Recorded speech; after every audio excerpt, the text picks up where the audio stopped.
So I've gotten a lot of questions about quick fixes when it comes to problems like being afraid of being perceived. And this is something that I personally have struggled with very deeply.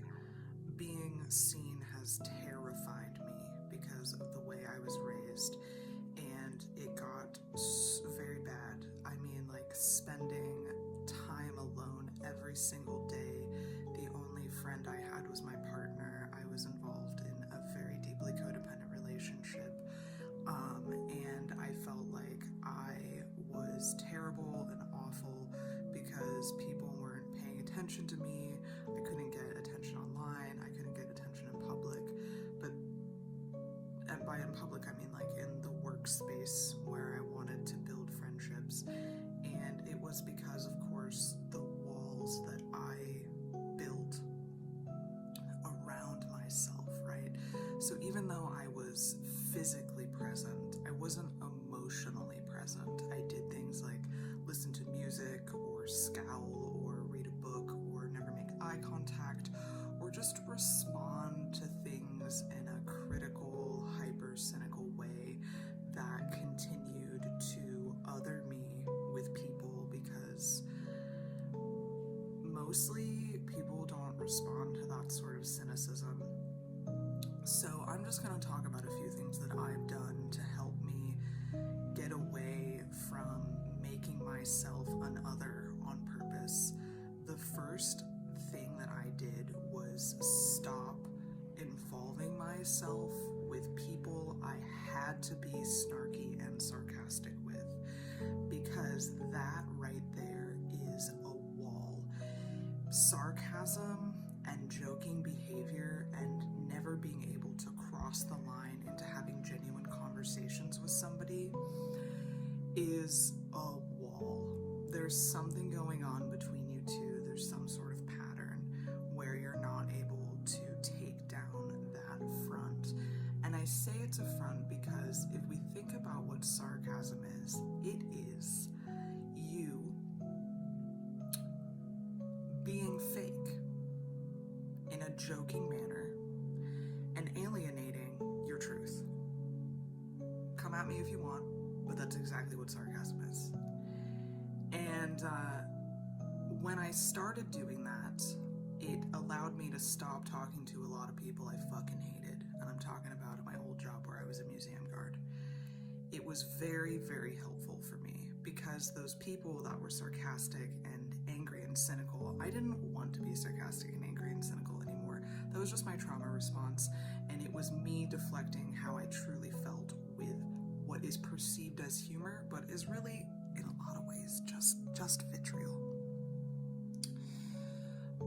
The second thing I did was change how I dressed. I noticed that I hated being perceived in public.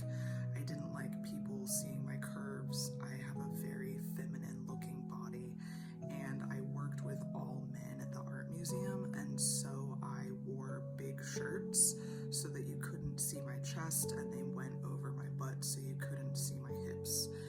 And that never really worked for me. It actually just made me feel like a lot more shame because people were still seeing me even though I didn't want them to. So over years of time, I went the other direction where I made myself wear a lot of really tight clothing and have my curves showed, and got really used to being perceived as a hot bitch. And that wasn't right for me either, because I don't necessarily enjoy being gazed at all the time. Like, I don't mind it. I know it happens. I can feel it happening. We all feel it happening.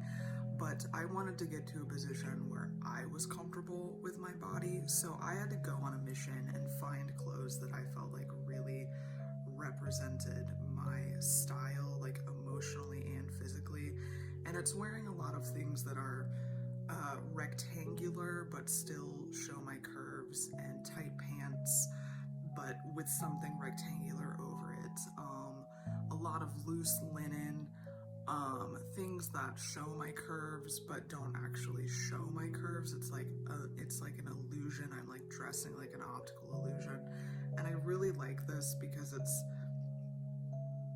feminine and masculine at the same time. I still wear a lot of button-ups. I don't identify really as male or female, and I don't know if non-binary is the right word.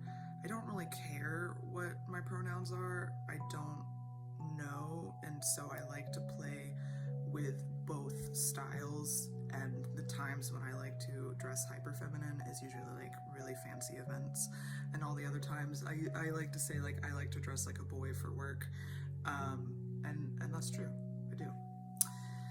And then being perceived is really awkward and uncomfortable, but I think the best way, again, for me to get over it was to do something where I was going to be perceived and there was nothing that I could do about it. So I started hula hooping in public, and I got pretty good at it. I don't do any tricks, but like I'm really good at just hooping.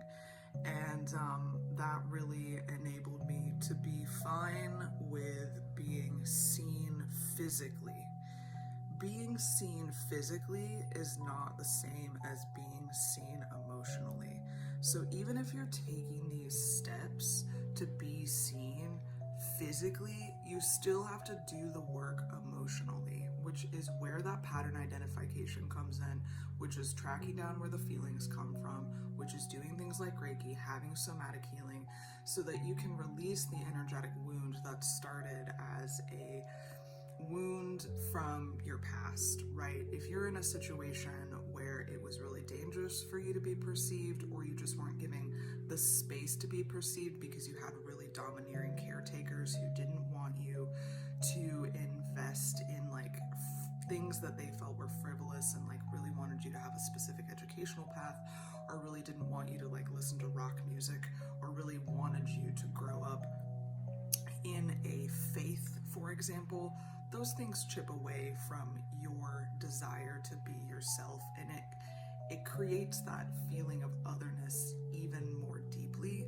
And so being comfortable with being perceived is different now. Like you don't have that emotional capacity. So my idea to deal with the situation is to first do it physically, because when you're doing it physically, it allows you to bring up the feelings of being perceived emotionally. Does that make sense? So you're changing your self-expression, okay? It's basically just exploring what your self-expression looks like and asking yourself, like, do I actually like this? Am I okay doing this? Is this something that I'm comfortable with? And then if the answer is yes, but you're uncomfortable, you just have to explore why you're uncomfortable. And as a coach, this is something that we do together on calls. I've written a lot of worksheets, and we go through these worksheets together. We answer questions. We track things down. The more that you do that, the better understanding of yourself you have, and you get comfortable perceiving yourself. And once you understand that perception of yourself, the way that other people look at you isn't going to matter anymore. And that's ultimately what you're trying to get to. Because in order to be like your highest, best, most evolved self, I'm so sorry, my nose is running. I just ate a shit ton of red pepper flakes. In order to be your best, highest, most actualized self, we have to remove shame and judgment. Being afraid for other people's shame and judgment. A lot of the emotions that we're set with as an adult are things that we were given as a child. Like, I'm not actually ashamed to be a sexual being, but my grandmother sure as shit made sure I was going to be. I'm not actually ashamed to be excited about the things that I'm excited about, but being othered by my parents to an extent where being emotional, being joyful, having an identity was dangerous for me, that made me feel like I had to hide these things. So it's just practice. It's really just practice, and I wish that it was deeper than that, but it really isn't. It's practice and pattern identification and changing your physical, getting comfortable with that physical change so you can transfer that into the emotional realm.